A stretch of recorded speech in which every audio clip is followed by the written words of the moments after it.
I'll just start. I've been thinking about this for a long time. So Neil asked me to be his best man, and I'm delighted to be Neil's best man, so I'll say that straight to your face. I'm delighted to be your best man. But I hope you think it's still the right choice at the end. That's the killer punch, that's the killer punch. So about 8 or 9 months ago, sorry, I'm going to read notes because this goes on for some time. So I'll start here and I'll end up over by speed. 8 or 9 months ago, Neil asked me to be his best man, and the thing is, if you don't know Neil, if you do know Neil, there's more to it, right? But if you don't know Neil, there's more to it. So he asked, you know. So he says to me, and this has been going on now for some time, you can't embarrass me in front of my family. So come on, people, join me with this, right? I'll give you a best man speech when you can't embarrass somebody. Right? So you will be embarrassed by the end of this. In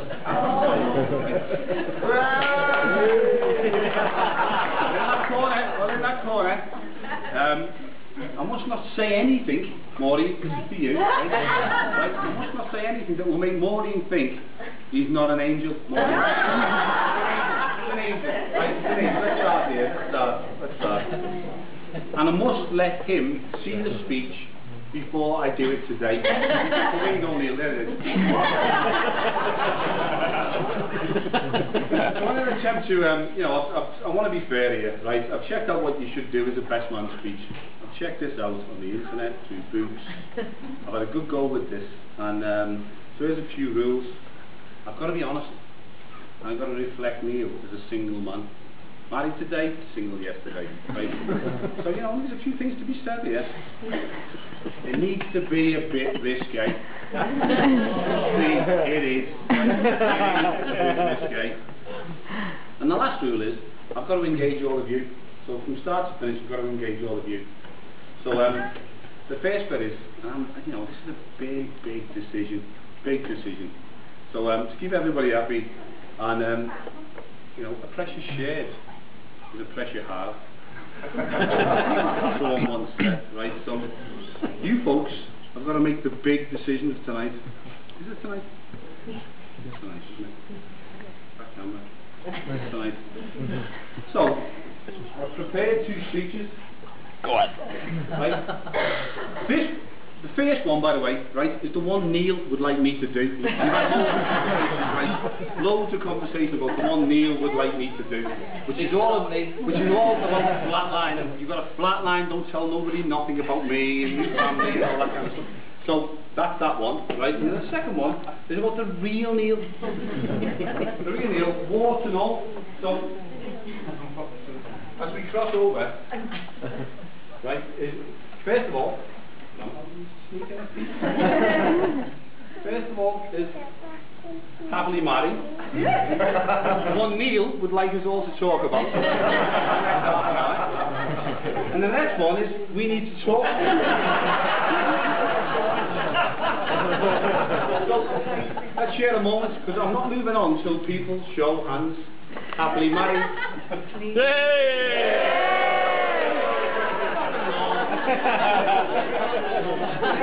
It was the right decision, by the way, people, because that was planned.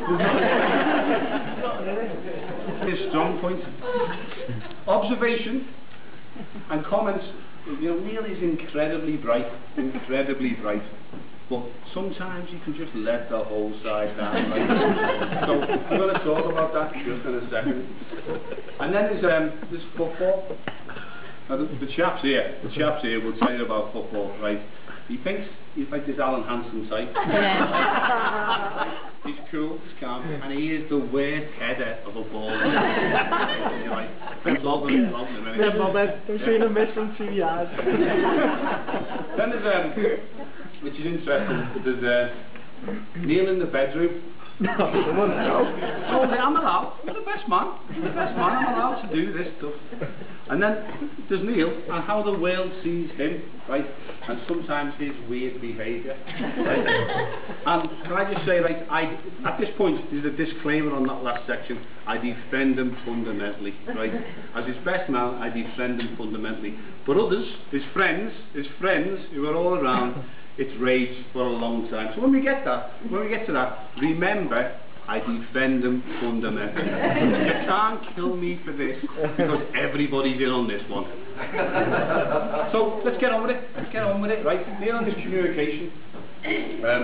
Picture this, 8 months ago, 9 months ago, 9 months ago. Neil gives me a call and says, "Can we go for a pint?"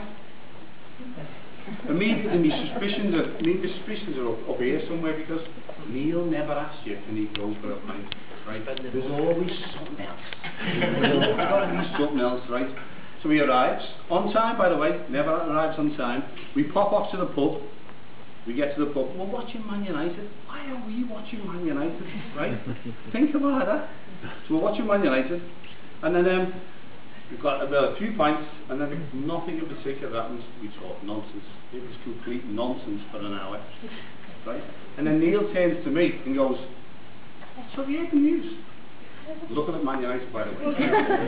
So I went, "No, Neil, what is the news?" And he went, "Will you be my best man?" Right? So think about this just for a moment, right? You've got the biggest news of your life to deliver, right? He sat with me for an hour. We watched Man United. We both despise, right? And then he goes, "Will you be my best man?" All that moment, because that weirdness is a theme that goes like this. Then there's Neil and his observation skills. I keep turning around, by the way. It's just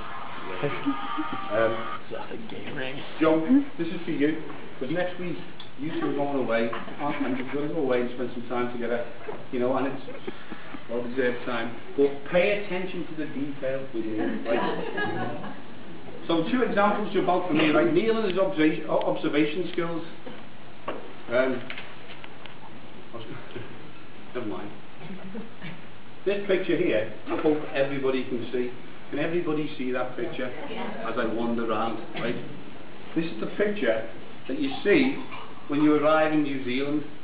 You've travelled for 12,000 miles, you've flown, and this is the last 13-hour stint, and that's what you see.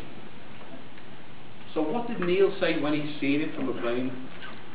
Did he say, right, "What an amazing country," right, "I'm glad we're here"? Or did he say, and let's have another look, right, "Have you seen the size of the golf courses here?"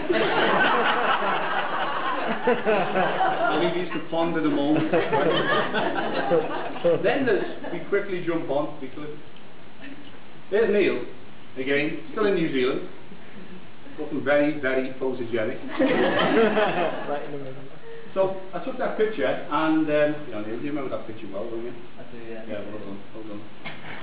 And I don't know about you, but it's great scenery, but it took thousands of years to get it there. And did Neil say next day when he was pondering his life and he looked out, right? Did Neil turn around and no, this is what he said, right? This is what he said. He turned around and said, "Were there mountains there yesterday?"